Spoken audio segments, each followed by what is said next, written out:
현재 재미라는 스트리머가 사망했다는 소식이 있죠. 저도 이 소식을 듣고 너무 충격이었는데 제가 사실 이 영상을 찍으면서도 굉장히 떨립니다. 저도 책임이 있다고 생각하기 때문에 이미 늦었지만 이렇게 사과의 말씀을 올립니다.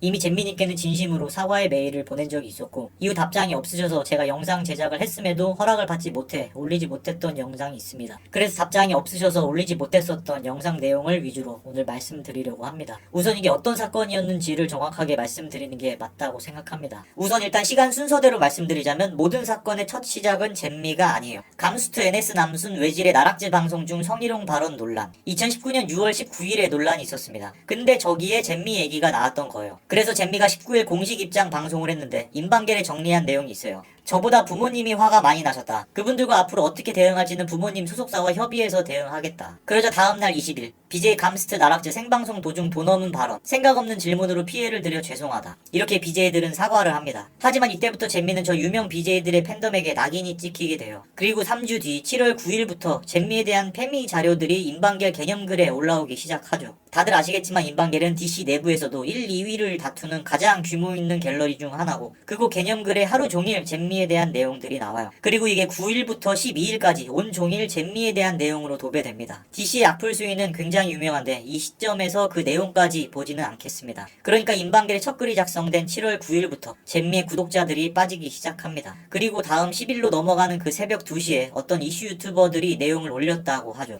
그리고 같은 날 10일 아침 9시에 잼미 피셜이라고 중계해주는 글을 보면 잼미가 공지글로 PDF 꾸준히 수집 중이에요. 나중에 모아서 고소합니다. 그러자 비난 여론이 폭주하게 됐고 3시간 뒤 낮 12시 위키트리에서도 잼미 사건을 다루는데 이미 이 기사 내용은 현재 BJ 잼미 유튜브 채널에는 화가 난 누리꾼들의 댓글이 폭주하고 있습니다. 댓글은 벌써 5,600개가 달려요. 그리고 1시간 뒤 오후 1시에 인사이트에서도 잼미를 저격했다는 글이 올라오는데 그 내용도 역시 현재 실망이다 거른다는 등의 반응이 쏟아지고 있다. 그리고 댓글은 5,900개가 됩니다. 그리고 여러 매체에서도 다루면서 이 시기에 묶음 기사들 포함해서 8페이지나 됐습니다. 또한 2시 25분에는 이미 실검 6위까지 올라오게 되죠. 그리고 같은 시간 구글 연관 검색어에서도 잼미를 치면 이미 페미와 메갈이 뜨고 있었어요. 이 정도면 이미 커뮤니티 사이트에서는 어떤 상태였을지 가늠이 되시죠. 임방겔, 스겔, 팸코, 루리앱, 인벤, 우떼, 와고, 페북 댓글, 개드림넷 등등 그때 상황은 이미 제가 다 갖고 있습니다.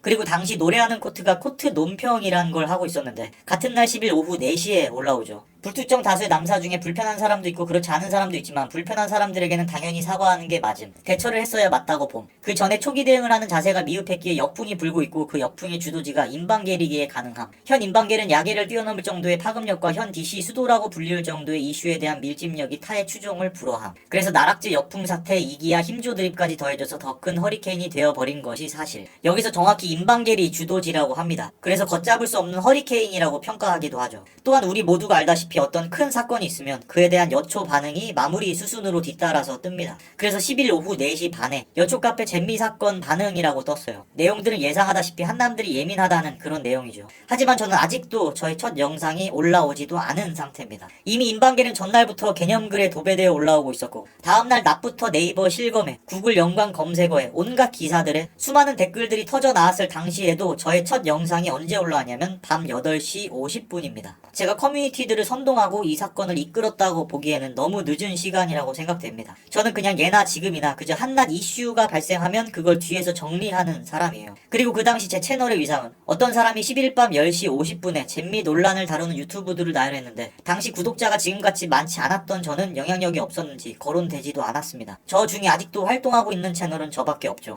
자, 그래서 제 영상들의 내용은 뭔가? 물론 도중도중 제가 비꼬면서 드립치는 모습도 많이 나옵니다. 자, 일단 발단은 이겁니다. 자, 뭔지 다들 아시겠죠? 고추와 카인. 저것만 보면 에이 뭘 저거 갖고 재밌자고 한 건데 라고 생각할 수도 있어요. 저도 했고. 하지만 우리가 저 짓을 하면서 보징어 냄새 난다 라고 하면 굉장한 논란이 있겠죠. 자, 첫 번째로 꼬삼순짓, 전형적인 그들의 뭐랄까 트레이드 마크라고 할까요? 저것만으로 좀 추측해볼 수 있지만 뭐 혹시 모르니까 캡처를 당한 걸 수도 있다. 예시로 저는 요런 거라고 하면서 꼬삼순짓은 그냥 캡처일 수도 있다는 걸 말하는 겁니다. 두 번째 이기야 발언. 저쪽에서는 항상 쓰이는 말이죠. 한다 이기야 하라 이기야. 그런데 잼미가 방송에서 이기야 발언을 하고 급하게 수정하는 모습도 잡혔어요. 한국 사람이랑 대화하려면 한국말을 배우러 이기야 이거야 라고 하면서 급하게 수정합니다. 뭔가 뜨끔한 거죠. 세 번째, 스폰을 받아서 광고를 하는데 그 사이트가 바로 상태가 이래요. 문구 보세요. 자기네들이 미래다. 그리고 저 가슴 모양 티셔츠. 네 번째, 이게 가장 핵심입니다. 이 장면에서 자기가 치킨을 먹고 싶은데 배달의 민족이 안 됐나봐. 그러니까 하는 말이 힘줘라는 발언을 하다가 아차 싶었는지 또 힘내라는 발언을 해요. 우리는 뭔가 찜찜한 냄새가 나는 건 어쩔 수가 없어요. 예전에 전효생의 류준열까지 일배한다는 논란이 있었는데 그것도 당당하게 지금 잘 헤쳐나간 것 같아요. 근데 이건 개인 방송이라서 어떻게 진행될지는 모르겠지만 잘 해결하시길 바랍니다. 이게 사실이라면 굉장히 큰 충격입니다. 저렇게 이쁜 사람도 저런 걸 하고 있다. 아니겠죠? 공식이 맞지 않습니다. 이게 첫 번째 영상으로 사람들을 그렇게 선동했다는 영상입니다. 두 번째 영상에서는 워마드 이메일이랑 중복된다는 소리가 있었는데 트위치 아이디가 이미 저 집단 사이트에 등록이 되어 있다는 의문만 있을 뿐 정확한 건 누구도 모릅니다. 뭐 그 집단 운영자가 가입 당시 IP 대조를 해서 뭐 어떻게 할 것도 아니고 그리고 저 아이디를 쓰는 사람이 또 저 사람인지도 몰라요. 그리고 거기에 gmail.com을 붙이고 뭐 어쩌고 하면서 추가 의혹이라고 하면서 뭐 커뮤니티를 돌았었는데 그건 아닌 걸로 밝혀졌어요. 허위 의혹들을 바로잡는 정정을 해주죠. 그리고 꼬추와카인 저 제스처를 짤방을 본따서 표현한 거라고 합니다. 이 모습에 불편함을 느꼈을 모든 분들에게 죄송하다는 말씀을 드립니다 라고 하죠. 그리고 저 욕하는 건 어쩔 수 없어도 부모님 욕은 하지 말아달라고 간곡히 부탁합니다 라고 하죠. 이건 뭐 부모님 욕하는 새끼들이 병신인 거고 예전 같았으면 저거 별거 아니었습니다. 저거 뭐 어때 귀엽지. 그러나 이런 분위기를 누가 만들었어요. 그냥 진짜 웃고 넘어갈 일들이 어느 순간 우리들도 이러고 있습니다. 저 행동을 너희들이 그랬다면 우리들이 그랬으면 어쩌려고 뭐 이런 생각부터 나요. 결국엔 그냥 족같이 서로 물고 뜯고 하면서 그냥 PC 사회가 되는 겁니다. 이게 두 번째 영상입니다. 세 번째는 잼미가 좀 더 많은 해명을 했는데 그러니까 이기하는 실수고 중립충은 몰랐다를 시전했어요. 하지만 디폴트 멋띵 손떨 힘조 동고 성님까지 너무 많은데 끝이에요. 너무 많은 해명할 논란의 단어가 있는데 그걸 해명 안 해서 제가 의혹이 남아있다고 비꼬는 모습입니다. 그런 일반인이 어딨어. 예 뭐 그럴 수 있죠. 여러분들도 이제 로또를 하면 돼요. 이제 해명으로 들어갑니다. 그래서 그 특정 커뮤니티 장미9호라는 아이디는 다른 사람이었고 변요소윤이라는 것도 다른 사람이다. 라인 아이디도 따로 갖고 있다. 이거는 뭐 이런 제스처에서 캡처된 거고 이런 내용을 말해요. 뭐 다행히 저는 방금 말씀드린 잘못된 정보에 대해서는 언급한 적이 없어요. 그 당시 잼미에 대한 허위 의혹들이 많았는데 그걸 잼미가 아니라고 해명했다는 사실을 알려주면서 저는 그런 허위 의혹을 언급하지 않았다는 겁니다. 그저 정보 제공 외에는 아무 의미 없는 영상이죠. 내일 바로 고소장을 제출한다고 하죠. 근데 전 개인적으로 이 영상에서 감스트 남순 외질의 사건도 언급했어야 한다고 생각합니다. 그래서 다음번 영상에는 이 감스트 사건도 말씀해주시고 꼭 힘조 같은 다른 발언들도 해명해주세요. 이게 저의 마지막 영상입니다. 방금 보신 3개 영상의 내용들은 단순 여러분들의 판단에 도움이 되시라고 보여드린 겁니다.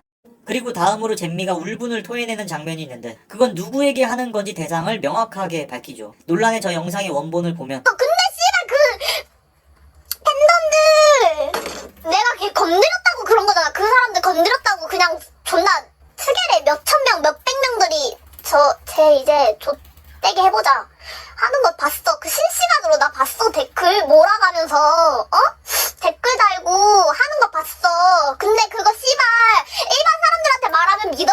정확히 나락즈 팬덤의 DC 갤러리 사람들이라고 합니다. 그러니까 저 논란이 된 짜깁기 된 영상에서는 DC 팬덤 얘기는 쏙 빼놓고 그 자리에 제 영상을 넣어서 마치 저에게 울분을 토하는 것처럼 조작을 했습니다. 수차례에 걸쳐 아님을 증명했지만 뻑가는 이를 믿지 않았다. 이러면서 저의 10개월 전 영상과 같은 시점인 것처럼 잼미는 저렇게 말했지만 계속해서 뻑가가 선동하고 매도했다고 편집합니다. 저도 저 편집된 영상을 보니 역겨웠습니다. 진짜 저기에 나온 뻑가라는 사람이 있다면 악마겠죠. 제가 영상에서 종종 장난스럽게 드립을 많이 치려고 합니다. 과거엔 억양도 꼬아가면서 더 심했고요. 근데 그걸 뽑아서 배경음악을 깔고 잼미와 교차 편집을 저렇게 하니까 저는 악마가 될지는 미처 몰랐습니다. 세 번째, 그렇다면 저는 잼미에 대해 어떤 입장을 취하고 있었나? 잼미가 진짜 고통받았다는 DC발 악플은 어떤 수준이었냐면 잼미 어머니의 소식을 듣고도 이런 악플들이 달리기도 하죠. 정말 사탄이라고 보는데 말도 안 된다고 봅니다. 아까도 나왔지만 전 부모님께 악플 쓰는 사람들을 병신이라고까지 했어요. 그리고 이 사건 이후에 저는 잼미를 한 번 더 다룬 적이 있습니다. 이 영상은 2020년 3월에 즉 잼미 어머니 사건인 5월 전에 대구 비하라고 하는 논란이 있었는데 대구 코로나 위험한데 남성 비하했던 잼미 이번엔 지역 비하 발언 논란. 그래서 잼미는 또 말실수에 대한 사과 영상을 올렸고 그래서 저는 당시 이런 말을 했습니다. 너무 죄송합니다.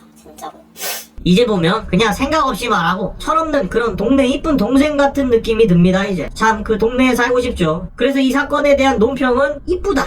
지금 그냥 단순 철없는 동네 이쁜 동생이라며 그 동네에 살고 싶다고까지 하죠. 제가 정말 잼미를 패미로 몰고 죽이려고 했던 악마였다면 과연 저런 소리를 할 수 있었을지 의문입니다. 물론 이 모든 건 여러분들의 판단이라고 생각합니다. 영상의 내용이나 업로드 시기 등을 보았을 때 제가 커뮤니티를 주도하고 선동해서 매도하지도 않았고 당시 3년 전 그럴 역량도 안 됐고 저 논란의 영상은 악마의 편집이자 원본 영상에서 잼미가 화를 내는 주체도 제가 아님을 밝힙니다. 그리고 지금까지 얘긴 안 해왔지만 제 영상을 조작해서 올린 채널의 주인이 있겠죠. 처음 제가 연락을 했을 때 첫 답장이 바로 저한테 부탁할 게 있다면 이유와 거래 조건을 잘 제시해달라고 했습니다. 그리고 두 번째로 받은 답장은 혹시 지난번에 제가 보낸 이메일을 제대로 이해 못하신 것 같은데요. 저한테 부탁할 게 있다면 이유와 거래 조건을 잘 제시해달라. 이 부분이 이해가 안 되시나 봅니다. 이후에 저는 다른 의도가 있다고 판단해 답장하지 않았습니다. 그러면서 채널에서는 잼미님을 위해서다, 뻑가한테 피해 입은 사람을 도와주겠다는 등의 정의로운 행세를 하고 다니던데 너무 황당했습니다. 그저 잼미의 개인사를 저에게 거래를 제시하는 수단으로 사용했던 겁니다.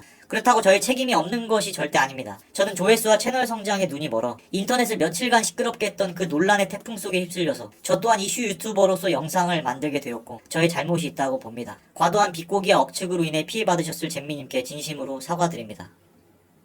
그래서 저도 저 사건 이후 추측성의 비꼬기를 자제하고 보다 확실한 정보만을 얘기하려고 노력해왔습니다. 저 영상이 처음에 나왔을 때 당연히도 악의적인 편집임을 알고 있었고 많은 분들도 저 사건의 진실을 알고 있었기 때문에 별로 신경 쓰지 않았습니다. 한편 저 영상으로 인해 종종 비난을 받아왔지만 아무런 조치를 취하지 않았던 이유도 제가 잘한 것도 없기 때문에 저의 업보라고 생각했습니다. 그래서 어느 정도 1년 반이란 시간이 지난 후 이런 내용을 골자로 과거 잼미님에게 이메일을 보내며 제 해명에 대한 허락을 받고 싶었고 개인적으로도 사과를 드렸습니다. 하지만 연락이 닿지 않아 제가 함부로 나 좋다고 잼미님의 영상을 다시 한번 쓰는 건 아니라고 생각해서 꾸준히 연락을 드려 제 해명을 허락받아야겠다는 계획만 잡고 증거 자료들을 보관해 놓았었습니다. 그런데 이런 일이 발생했고 그래서 정확한 상황이 어땠는지를 이렇게나마 말씀드리고 싶습니다. 저에 대해 실망했을 구독자님들도 있을 것이며 욕하실 분들도 있으실 텐데 달게 받겠습니다. 단 그때 상황이 어땠는지 제가 왜 지금까지 입을 닫고 있었는지를 위한 정보 전달을 위한 영상이며 이번 일을 계기로 제 발언에 신중함을 갖고 살아가겠습니다. 긴 영상 시청해주셔서 감사합니다.